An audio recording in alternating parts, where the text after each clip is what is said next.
सदाशिवसमारम्भां शङ्कराचार्यमध्यमाम् अस्मदाचार्यपर्यन्तां वन्दे गुरुपरम्परां दयाकरं दयाकारं दान्तं धर्मप्रवर्तकं प्रणमामि दयानन्दं मदाचार्यवरं परम्। ॐ सहना भवतु सहनौ सह वीर्यं तेजस्विनावधीतमस्तु मा विद्विषावहै। ॐ शान्ति शान्ति शान्तिः। ॐ भद्रं कर्णेभिः शृणुयामदेवाः भद्रं पश्येमाक्षभिर्यजत्राः स्थिरैरङ्गैस्तुष्टुवागुंसस्तनूभिः व्यशेमदेवहितं यदायुः। स्वस्ति न इन्द्रो वृद्धश्रवाः स्वस्ति नः पूषा विश्ववेदाः स्वस्ति नस्तार्क्ष्यो अरिष्टनेमिः स्वस्ति नो बृहस्पतिर्दधातु। ॐ शान्ति शान्ति शान्तिः।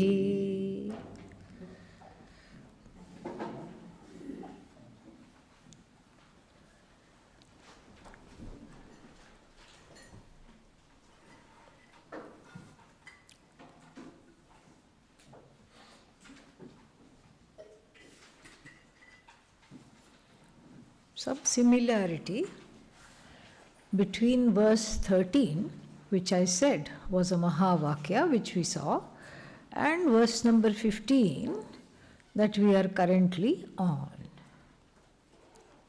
What is the similarity? Ghato niyeta nakasham tatha jivaha nabhopamaha. The jiva here is Atman, Atma. And Jiva here is the Atma, which is like space. Space is likened to what? Ishvara. Atma, Ishvara, one. And this Jiva, which previously thought it was like the pot space, is seen to be what? One with space. One with space also we cannot say, because that means it was previously different and now it is one. But now it is, so we have to understand it as always one, never separate. So it's not like after ajnanam I gain oneness. Even before the jnanam takes place, there is oneness. Oneness is already there and it is understood. With the help of Atma Jnanam, that oneness which is there is discovered, assimilated, understood and lived. So, we are not manufacturing this oneness. This is what has to be understood here. And then when we look at the 15th verse, same thing. Bhinne tamasi cha ekatvam Eka eva anupashyati. We'll see this in detail, but there also is the same kind of a Mahavakya, but with a different twist. There is no upama there. There is no, what is that called? Similarity or comparison here. Here, in verse number 15, all the things that come in the way of seeing oneself as one with everything, and all the things that stand in the way are discussed. And what are the things that stand in the way? Vrittayaha, Shabdamaya Avritaha. So there is very interesting.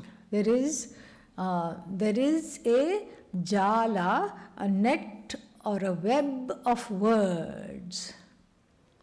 And then what is the Upanishad? Words. It's like using a thorn to remove the thorn from the foot. Sometimes if you walk on some bramble and then get some nettles or a thorn in the foot, then if you try to remove with your hand, it gets further ensconced. What do you need to do? Take a pin or another thorn and then use the thorn to take it out. And then another example is a diamond cutting a diamond. So when you want to cut a diamond, you have to use a knife made out of diamond to cut the diamond. And here, the nonsensical words of what? Of early childhood trauma, of we saw yesterday so many kinds of words which are samanya coming from ignorance, general things, notions, ideologies, those are general, and then particular things, particular issues connected to one's own parentage, one's own background, one's own life, one's own childhood, one's own history. Both of them coalesce to make this Shabdajala. And they are not just notions, they are also expectations. Everybody should do this. Do what? Grow up and then go to school, go to college, and then have a job. Okay, go to school, go to college, all right. And then everybody must get a job, and then everybody must get married, and everybody must have children, and everybody must be completely entangled in this life. And anybody who has the wherewithal to question this is seen as an outlier. This is what it is. Because there is a certain idea of what is normal. What is normal is very subjective. But that's not what is seen here. What is normal is seen as objective. Because the majority wants this, and the majority is complying with these expectations. So this is what is normal. This is what everybody does it. So then, if you desire to take a course, go to the ashram, everybody looks at you like, where have you come from? What's wrong with you? Why can't you be normal? What is wrong with you? What will you get out of this course? Nothing. And moksha is very difficult. You think you will get moksha in 3 months? You are deluding yourself. I'm not saying this, okay? Yeah, please don't think that. I'm just the third person's, this is the voice. This is supposedly the voice of reason, all right? Yeah. So and this is even more so for people coming from far away. You're traveling 10,000 miles to understand this. Why? What's wrong with you? You can have a good life. Good life means within samsara. Okay? Yeah. You can have a good life. You can have this. You can have that. Why are you going to the ashram? And then some people get asked this question. You are going to the ashram a lot. Are you depressed? Meaning only depressed people are at the ashram. That's the idea. So if one is really sad, one is really depressed, then only you go to the ashram. Otherwise, you will be in the normal life. What's wrong with you? So this is so you see, the societal expectations are also Shabdamaya Jalaha, Shabdamaya Vritaha, because how are those expectations conveyed? Through words. There is a normative way. And what is normative is they think it's objective. Everybody thinks it's objective. But actually it's a very subjective understanding or a non-understanding rather of life and of the Vedic life. The Vedic life clearly, as we are seeing in the Bhagavad Gita in chapter 3, now in chapter 5 also, what are we looking at? We are seeing that the Vedic life is extremely extremely clear about two nishthas, 2 committed lifestyles. One committed lifestyle is for people who are ready to let go of everything and pursue this knowledge. It's a valid lifestyle, it's a committed lifestyle. And then the other lifestyle is that it's not that the other lifestyle is not pursuing knowledge. Knowledge pursuit is common to both lifestyles, but in one there is no other duty, no other duties are there, whereas in the other there are other duties and other preoccupations, occupations, whatever you want, and then you just progress. You still keep pursuing the knowledge. Knowledge is not optional. In both the lifestyles, the knowledge is pursued. In fact, the knowledge is a very important aspect of one's swadharma. Swadhyayo adhyetavyah.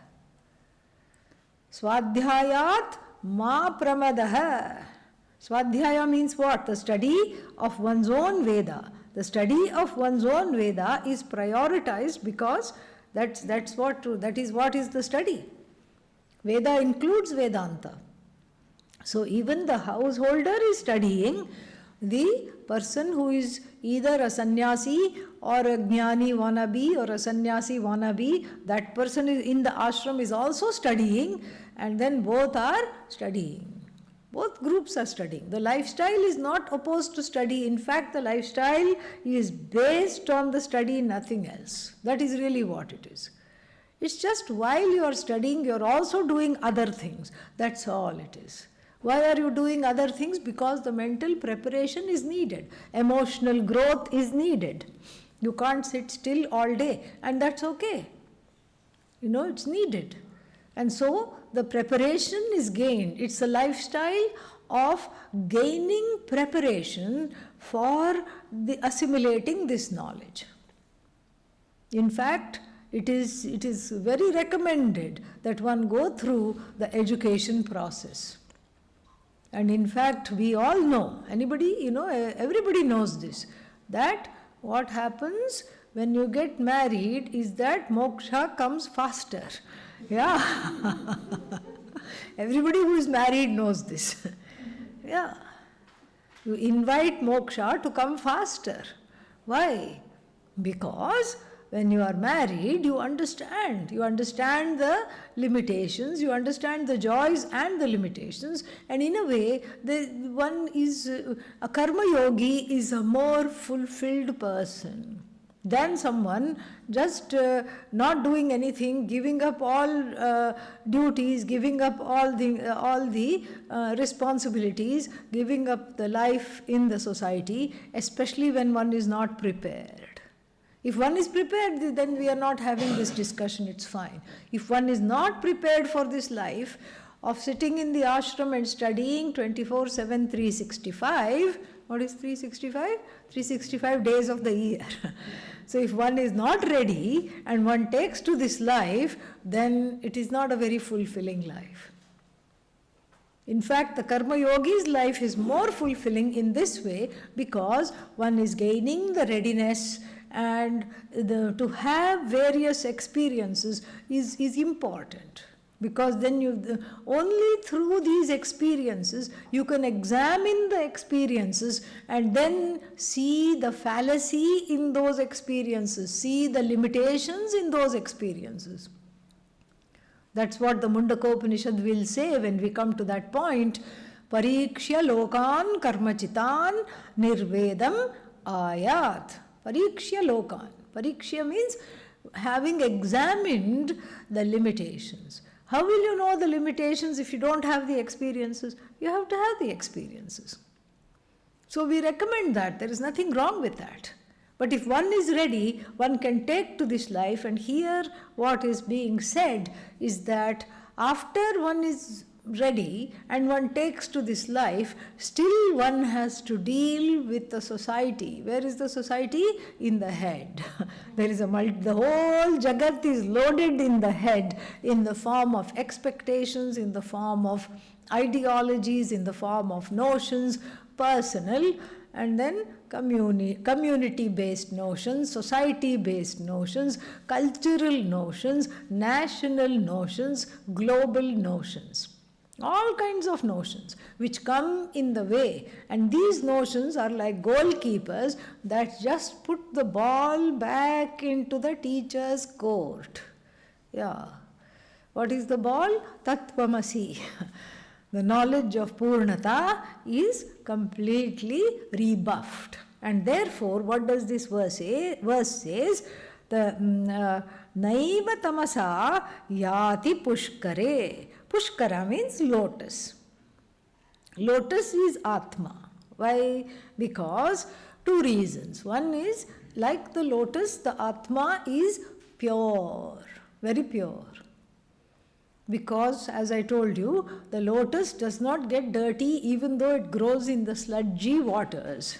Even if you sling some sludge on it, it will rebuff the mud. So therefore, the Atma is also like that, free of guilt, hurt and any other kind of residues connected to the personality, does not touch the blemishless Atma. One reason it is called Pushkara. Pushkara, lotus. So the other reason why it is called Pushkara is because the Upanishad looks at the heart as a lotus. Why? Because the lotus opens during the day and closes when it is dark. We are not interested in it closing when it's dark. The example is only because it opens during the day. Why does it open during the day? In the presence of light, it opens. So you see, the heart also tightly closed in the presence of the light of the Shastra knowledge, it opens. And that's exactly what we want. That's why the Atma is called Pushkara. That's what it is. Not that the Atma is closed, but the person is closed. The person is not willing to open. The Hrit Pundarika it is called. So there is in the Upanishad many upasanas, means meditations centered on Hrit Pundarika. Pundarika also means lotus. Pushkara also means lotus. And many lotus means there are many synonyms for this lotus. So, Shabdamaya Vritaha, the one that is enveloped by the web of delusional notions. Why? Because of ignorance. Na eva yati pushkare.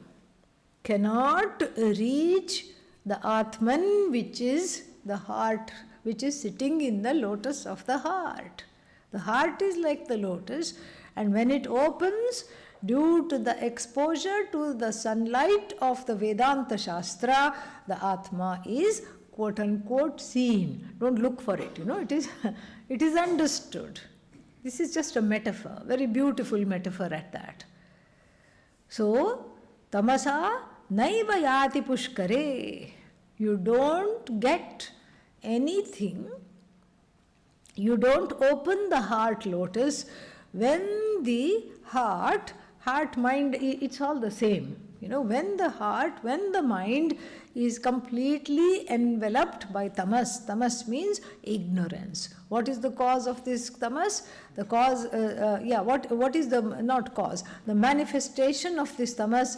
The manifestation of this tamas can be seen as Shabdamaya Vritaha. The heart space, the space of receptivity. Don't really look at the heart, it's metaphorical. It's the spiritual heart, the metaphorical heart, when we say the heart of the matter or something like that. That is what it is. So the heart is, as it were, the place of receptivity is covered by, or is got a big army, defense. And what is this army? The army is that of words, all kinds of words. And words notional, notions of insecurity, notions of inadequacy, notions of self-loath, notions of self-judgment, notions of self-criticism, notions of not being enough. And all these very harmful notions, what do? They don't let the words of the Shastra abide in the heart. So then it's a battle of words, so to speak. The words of the Shastra are the diamond that can cut through these notions, provided one allows it. One has to allow this divestment in these words, the words of the notions, to take place. Then only the words of the Shastra will speak. Why won't they speak? They will definitely speak. But I have to allow it. And that allowing is called dropping the defenses. How long are you going to, be like that, since we are doing the puja for the installation of the Lord Dakshinamurti, how long are you going to be like the little being sitting at the feet of Lord Dakshinamurti? We used to have a photo here, but we don't. But somewhere you can look. Dakshinamurti has one, Lord Dakshinamurti, Adi Guru, the first teacher, has this, beautiful form, and underneath the form, underneath the foot, it looks like, from far, it looks like he's stepping on a baby. But when you go up close, it's not a baby at all. It's just a truncated human being. It's got mustaches. It's got very big mustaches. And it looks a little mean.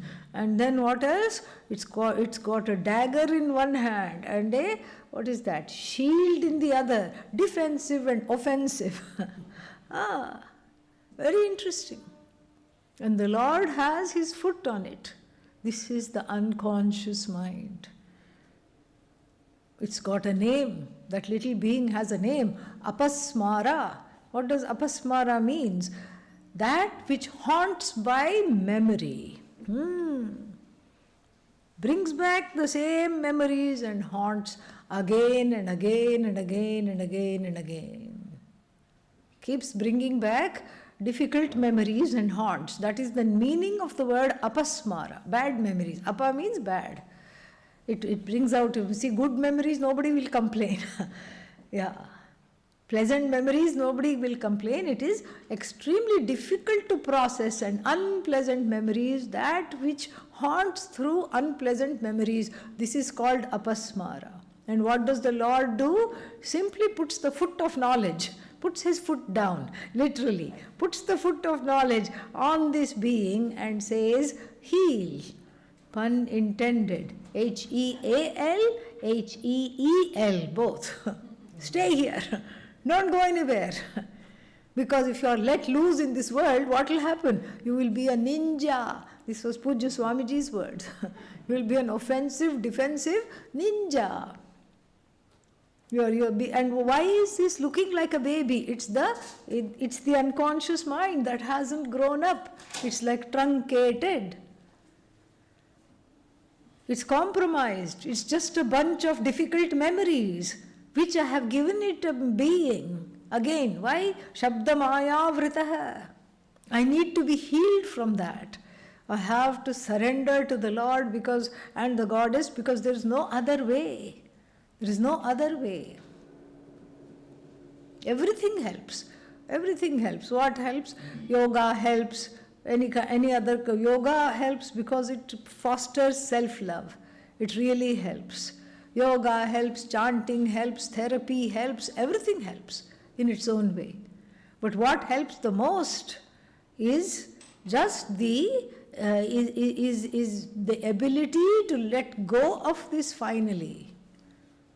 And praying for all this baggage, emotional baggage and mental baggage, to let go. That mental baggage, emotional baggage is personified in the form of this offensive, defensive being with offensive, defensive reactions. Always protecting itself, always suspecting the worst of everyone else.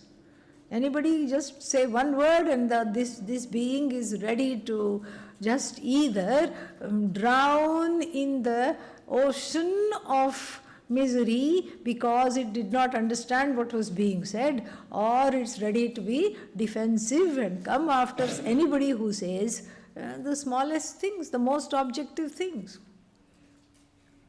Simple. Just it's a bright day. What do you mean it's a bright day? Inside my heart it's not a bright day at all. How could you do this to me? This is apasmara, okay? Yeah. So this apasmara is we are not trying to get rid of this. That's why it would have been very easy for Dakshinamurti or any of Nataraja also has this, for any incarnations of Lord Shiva not to be seen with this, because who wants to see this inauspicious being? Not me, not you. But it is there, which gives us a clue about how to deal with this within oneself. It's not to be gotten rid of. No, it has to be embraced and integrated into the adult. This is what one has to do. And so therefore, this shows us how the heart lotus, the heart has to open. The heart is like a lotus. When it is open, the Atma is understood. The glory of the Atma is understood. Why? Because the Atma Darshanam, Ishvara Darshanam takes place. Don't think of Ishvara literally trapped in this lotus. No, it's metaphoric. When the heart is open, this knowledge goes in very easily. That's the idea. So, Shabdamaya Vritaha na eva yati pushkare. Na eva yati pushkare will never reach this understanding, will never reach this kind of a knowledge. Why? Tamasa. Due to ignorance, there is Shabdamaya. And then one is covered by this Shabdamaya. Naivayati pushkare. Then bhinne tamasi cha ekatvam. Bhinne tamasi. When this ignorance is destroyed, by what? When this wall of ignorance is destroyed by the flower in the form of the vritti. The vritti is like a flower. The heart is surrounded by a concrete wall, a stone wall. And then what? And the vritti of oneness, akhandakara vritti. The vritti of oneness, the vritti, the shastra vritti, shastra pravritti and shastra vritti also. So the Shastra, when it teaches, what does it teach? That there is this, that you and Ishvara are not separate from one another. You are the whole. You think you lack many things, but you are complete. And no amount of difficulty in your life can actually affect you. So all this is very pleasing to hear. And when this is heard, some big transformation takes place.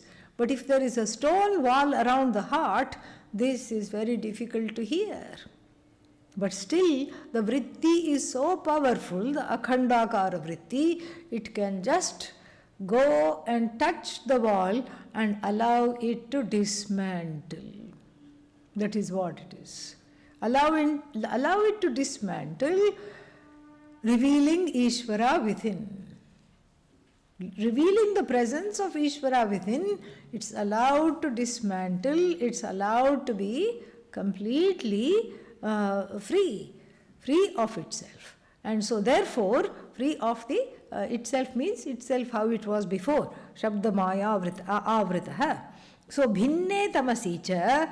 So when this tamas, when this ignorance is destroyed, ekam, ekatvam, bhinne tamasi cha, ekatvam, ekaha eva anupashyati. So when this ignorance is destroyed, this oneness is understood. By who? The one. That's why it is a Mahavakya. Yeah. The one and only thing there was, there is, there will be, the only significant thing there is, which is you. You are the only significant thing there is. You, the self-conscious being who is covered with all kinds of nonsensical thoughts, ideas, ideologies, what happens to this person? This person who is already self-evident, who is the only one, understands this oneness. It's very poetically put. The one sees the oneness. There is no seeing. How can one see the oneness? We can say one is the oneness. One bees the oneness, even though it's grammatically not correct. One is the oneness. One understands I'm not separate from anybody, anything, at any time. This is the very beautiful verse. 13 and 15, they should really be written in gold. Very beautiful. And then how to understand this? To show that there is a upasana in the next verse, which is, what is the next verse? 16. Yeah. Shabdaksharam param brahma tasmin kshine yadaksharam tadvidvanaksharam dhyayet yadi chechantimatmanah. Yeah. So I told you in the last verse that this Shabdajala, this web of words / ideologies, notions, have to be dismantled. How? With the use of the words of the Shastra. So when we talk of the Veda, what is the one word that springs to mind? Om. Very good. Om is the Shastra, Om is the Astra. So here, this Om, if it is understood, then it is immediately dismantles all these notions. And we already saw where was Sandhayet, it was there, 7th verse or something was already there. We saw this Omkara earlier. Let me remind you where it was. Swarena Sandhayet, 7th verse, correct. Swarena Sandhayet yogam aswaram bhavayet param. Aswarena anubhavena bhavaha na abhavaha ishyate.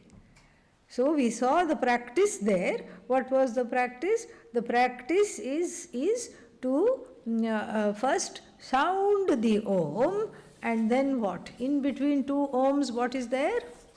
Silence. And then meditate upon that silence. First observe the silence as a Sakshi. And then what happens? The Sakshi and Sakshya resolves. The Sakshi and Sakshya resolve into this Brahman, and then one only, we cannot even, there is no language to describe this. We cannot say one senses oneself, because that also is not correct. So then all that is there is oneself. One awareful, conscious self. And so this one is now talked about slightly differently here. Same thing, same idea is talked about in the 16th verse. So, but we have seen Om. Om is, Om is, we saw A, U and And Akara means what? Waker. The waker, I'll just remind us because it was a little while back. The waker does not live in a vacuum. Where is the waker? In the world, in the Jagat. What kind of world? An expanding universe, the physicists will say. A universe that has not stopped expanding. Meaning, it's a waking world. So the waker is in relation to the waking world. When you get up and stretch in the morning, the world also gets up and stretches, ready to greet you. This is how to see it. It is just very beautiful. You know, it's like that. I was once traveling from one village to another, and there nobody knew. First, nobody knew where the bus stop was, and then finally I found out after asking 2-3 people where the bus stop was, and the bus stop was just a little spot on the road. There was no mark called bus stop and no other people waiting and nothing to indicate that it was a bus stop. Okay? So then I stood there, and then they said that there is only one bus that is taking to the city. Maybe other buses come, but they don't take you to the city. There's only one bus. And so, before you get into the bus, I was told, please ask, is this today's bus? I said, yeah, okay, I'll ask, is this today's bus? And then I'll get into the bus. This is how it was long time back in rural India. So no bus came, I was waiting. I said, maybe it is the wrong spot. I was filled with a lot of doubts. I said, nothing is happening. I almost waited for an hour and a half. And then suddenly, I don't know how these people know that the bus is coming. In those days, there was no SMS, there was no cell phone, there was no email, nothing was there. Email was in its infancy, you can say. So, nothing was there. But suddenly, some people came with some baskets. It was a hot day. Some people came with baskets of cucumbers to sell and just set it up there.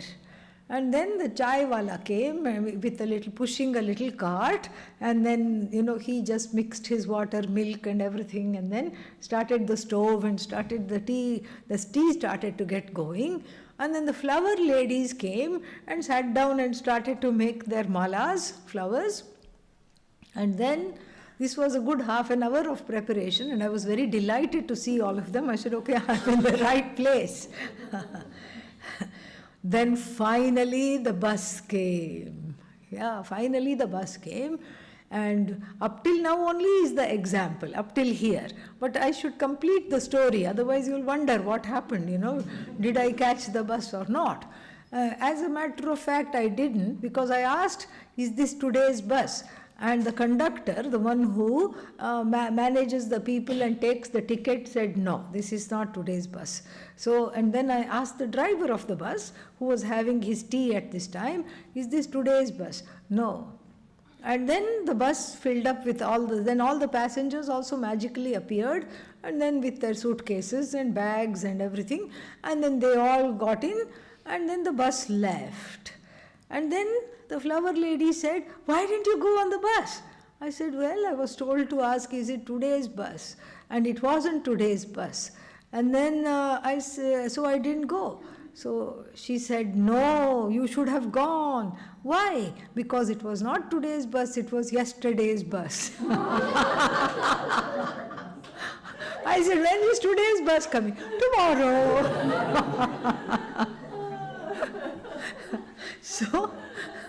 So in this manner, so that is the whole story, but the example is what? I am standing there and the whole bus stop magically appeared. You see? So similarly, for the person greeting the waking state, magically the Jagat is there. A waking Jagat. So the conscious, self-conscious waker relates to a waking Jagat. Waking Jagat means a universe that is alive and ever expanding. It's not asleep. It is very much there. It's alive. It's in movement. I can interact with it. And so, from the standpoint of the individual waker, there is an epithet. What is that? Vishwa. Vishwa. Vishwa means the waker. Vishwa actually means the whole universe, but here there is a very interesting displacement, a deliberate displacement I might add. Even though Vishwa means individual waker, but the word Vishwa means universe. Like in the Dakshinamurti Stotram, Vishwam Darpana Drishyamana Nagari, there it is the universe. Vishwam means universe, but here Vishwa means the individual. Why this deliberate displacement? Because the whole world is percolated and seen how? Through the eyes and through the cognition of the individual. A series of cognitions of the individual is called what? The universe. Very beautiful. And then the waking world and the one who is in charge of the waking world, which is Ishvara, Ishvara as the waking world, manifest as the waking world, is called Virat. Vividham Rajate iti Virat. Vividham Rajate. Rajate means shines. Raj, to shine. Raj, Bhraj, all these things mean to shine. So Vividham Rajate shines in many, many ways, in manifold ways. Appears and is manifest in many ways. Virat. That this is the meaning of Akara. The individual, Vyashti and Samashti, both of them are reckoned. And then what? What do we have? That is A. Then U. What is U? Dreamer. U is dreamer. Again, we have the individual dreamer regurgitating in Ardhavikasa. Ardhavikasa means half awake state, regurgitating the desires and memories of the waking state. So it's desires come memories 2.0 in the dream state. So regurgitating the memories and the desires is the dream, and this person is called Taijasa. Taijasa. And then on the Samashti level, on the universal level, on the collective level also, what is that? Ishvara Ishvara as a potential to create. Ishvara with the potential to create. Hiranyagarbha. So Hiranyagarbha at the collective level, that's the epithet. And then what else at the individual level? Taijasa. Then what we have? The sleeping person, the asleep person. What is there? Nothing. What does the person know? Nothing. Pragyaha, prakarshena agyaha. Completely ignorant. And the other side is what? Ishvara. Ishvara in repose. Ishvara is never in repose, but Ishvara without Ishvaratvam, without the endowed ability to create, to sustain and to resolve the universe. What has happened to the ability? They are in repose. Those abilities, those bhagas, those 6 bhagas that we talked about are all in repose. They are in, there is the oneness between Ishvara and Jiva in this, but this oneness cannot really be enjoyed because the mind is in a causal state. So this is this is a U and After that what happens? There is between the next one Om and the next Om there is silence. That silence is called Turiya. It is not the 4th one. It is not Atma as waker, Atma as dreamer, Atma as sleeper, and then Atma as Turiya. This is wrong. It is the Turiya Atma who as though enters the waking state, who as though enters the dream state, who as though enters the sleep state. Like we gave that example. What was the example? Timeshare. Timeshare. You have 3 houses in different places, and everywhere you go, if you are asked, are you from here? You say, no, I'm not from here. I'm not from here, I'm from somewhere else, I'm just visiting. So the dream state is easy to falsify. You say, I won a lottery, but it's just dream money. I didn't win it in the waking state. Sleep state also is easy to falsify. Oh, that was then, I'm awake now. But we have to, with the help of the Shastra, falsify the waking state as well. Not to take the waking state so seriously, because of which one grieves. The waking state is also one more state. For who? The Turiya stateless Atma. The stateless Atma, the placeless Atma, as though has 3 vantage points or 3 visiting places. So this turiya is homeless. Why is it homeless? Because it is at home with itself, at home with Om. All the three states are not separate from the Atma. Atma is not any one of the states. This is what has to be understood. So then the Omkara becomes a powerful tool, a powerful word that can erase the difficult notions to which one is married, to which one is wedded. And so here the deployment of the Omkara as a mantra is given, and last time we saw that in the while the sound is going on, Om, Om, Om, sandhayet, swarena sandhayet chittam, aswarena bhavayet param. So in that space, contemplate on oneself. On oneself. All that is there. See, first you say there is silence, then you say there is an observer, and the third stage is to say what? Myself. That silence is separate from myself. And what? The sound is also not separate from myself. That is the ultimate. Otherwise you say Atma is silence means what? Then why are we talking? Then talking is not Atma. If talking is not Atma, then we are in a problem. Then we have a duality. So that which is neither opposed to silence nor opposed to speech, then why are we emphasizing the silence? Because we talk too much. We can miss that presence. That presence is there even in the speech, even in the cacophony of the street noises and every other noise, but it is easily missed. So in the initial stages, we take recourse to that silence as a tool to understand that which is missed, which we take for granted. So let's look at the verse again. Shabdaksharam param brahma. So this Shabda Aksharam. So here the Akshara means the syllable. Syllable Om, which is like a word, which is Shabdam cha, Aksharam cha. So it is, it is both. It is a Shabda and it is Akshara. And then, or we can even take it as Shabdaha eva Aksharam. So Shabdaha eva Aksharam. So this Shabda itself is the Akshara, Param Brahma.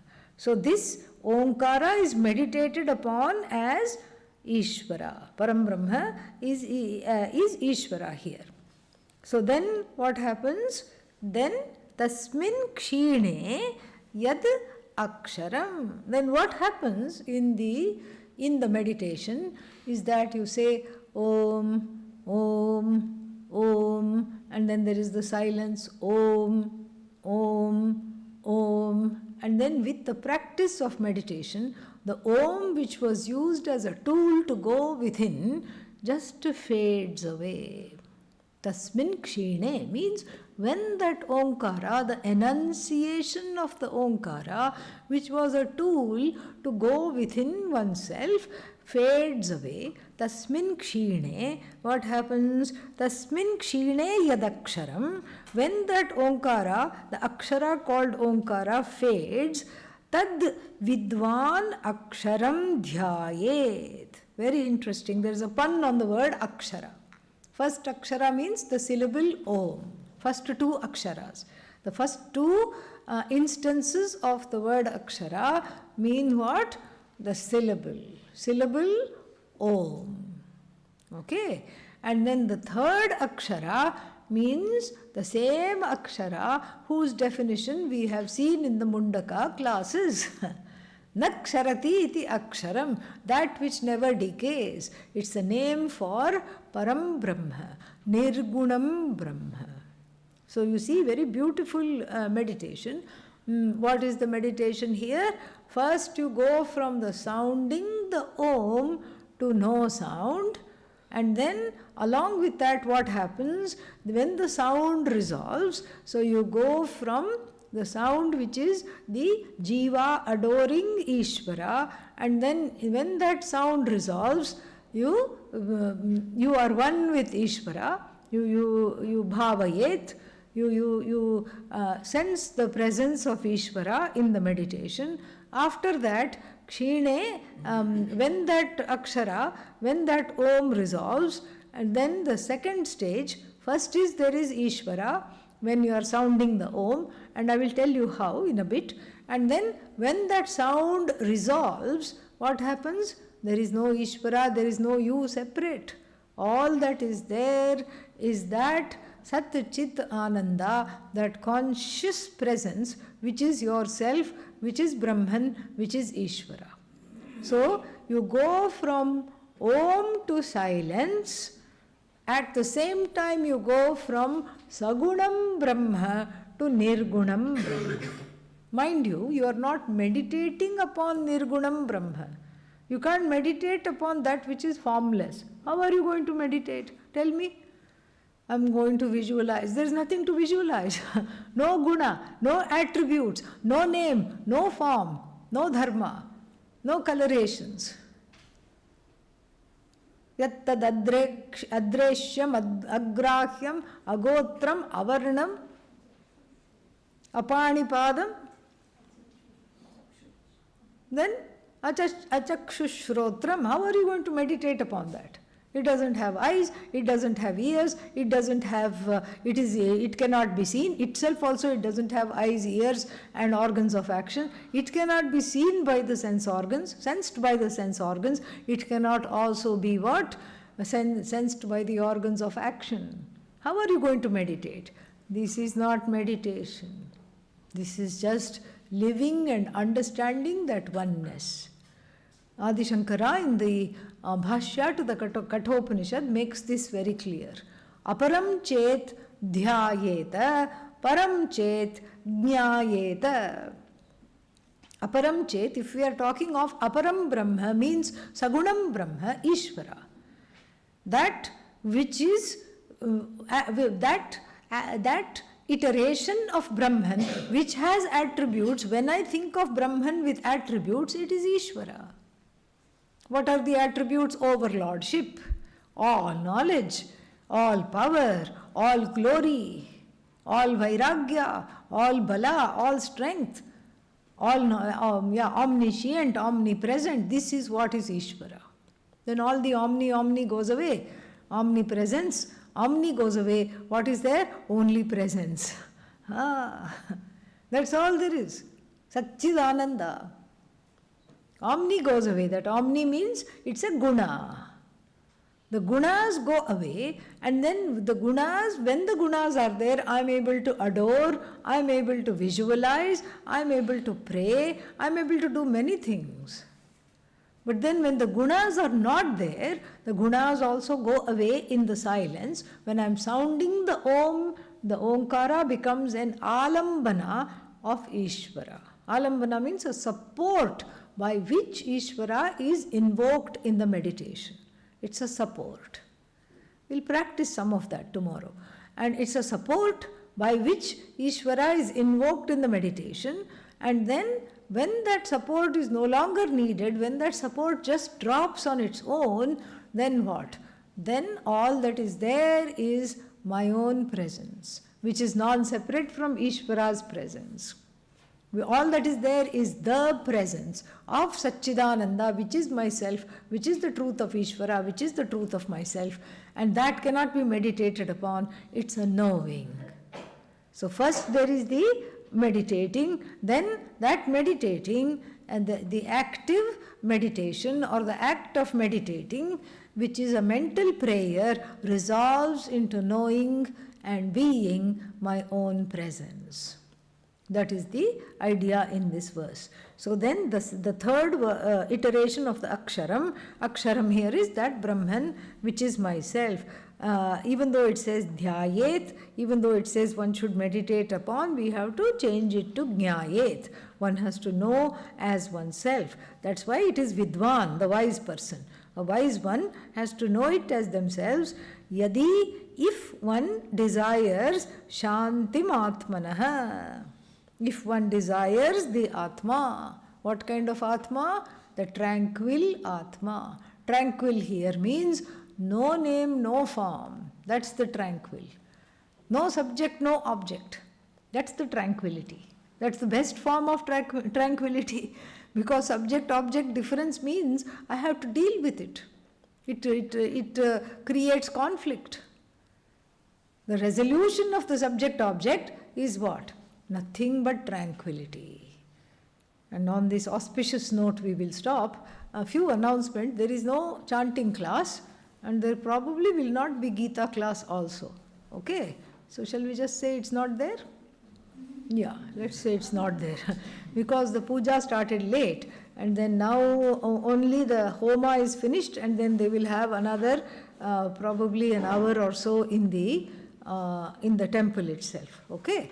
So let's not have the Gita class, and then satsang will be there, and Sanskrit classes and all will be there as usual. Om Purnamadav Purnamidam Purnat Purnamudachyate Purnasya Purnamadaya Purnamevavashishyate.